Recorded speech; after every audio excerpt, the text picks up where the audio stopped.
set her pure white skin glowing. Her hair was gold, the curls of it glinting against her headdress. The gown, her bearing, the jewels that were sparkling at her throat, on her fingers, told him she was a lady of some means and fashion. He thought, in the dim light of the public house, she was like a flame that burned at shadows. 2 servants had arranged for a private room for her to sup before she swept in, and simply by being had silenced the talk and the music. But her eyes, blue as a summer sky, had met his. Only his. When one of the servants had come out again, walked to him, and announced that the lady requested he dine with her, he hadn't hesitated. Why would he? He might have grinned at the good-natured comments of the men he was drinking with, but he left them without a thought. She stood in firelight and candlelight, already pouring wine into cups. "I'm so glad," she said, "you would agree to join me. I hate to dine alone, don't you?" She came toward him, her movements so graceful she almost seemed to float. "I'm called Lilith," and she handed him wine.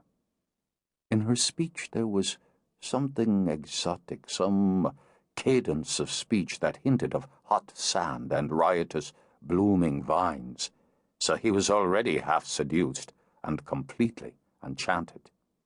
They shared the simple meal, though he had no appetite for food. It was her words he devoured. She spoke of the lands to which she had travelled, those which he had only read of. She had walked among the pyramids, she told him, in the moonlight, had ridden the hills of Rome and stood in the ruined temples of Greece. He had never travelled beyond Ireland, and her words, the images they invoked, were nearly as exciting as she herself. He thought she was young to have done so much, but when he said as much, she only smiled over the rim of her cup. "What good are worlds," she asked, "if you don't make use of them? I'll make use of much more. Wine to be drunk, food to be tasted, lands to be explored. You are young," she said, with a slow and knowing smile, "to settle for so little. Have you no wish to see beyond what you have seen?" "I thought perhaps to take a year when I'm able to see more of the world."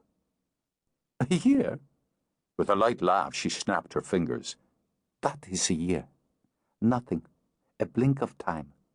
What would you do if you had an eternity of time?" Her eyes seemed like depthless blue seas as she leaned toward him. "What would you do with it?" Without waiting for his answer, she rose, leaving the trail of her scent behind as she walked to the small window. "Ah, the night. It's so soft, like silk against the skin." She turned back with a gleam in those bold blue eyes. "I am a night creature, and so I think are you. We, such as we, are at our best in the dark." He had risen when she did, and now, as she came back to him, her scent and the wine swam through his senses, and something more, something thick and smoky that hazed over his mind like a drug. She tipped her head up and back, then laid her mouth over his. "And why, when we're best in the dark, would we spend the dark hours alone?" And in the dream, it was like a dream, misty and muddled. He was in her carriage, with her full white breasts in his hands, her mouth hot and avid on his. She laughed when he fumbled with her kirtle and spread her legs in seductive invitation. "Strong hands," she murmured it. "A pleasing face. It's what I need and take. Will you do my bidding?" With another light laugh, she nipped at his ear. "Will you? Will you, young, handsome Cian with the strong hands?" "Aye, of course, aye." He could think of nothing but burying himself in her. When he did, with the carriage swaying madly, her head fell back in abandon.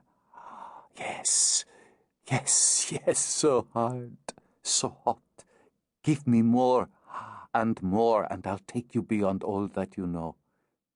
As he plunged, his breath coming short as he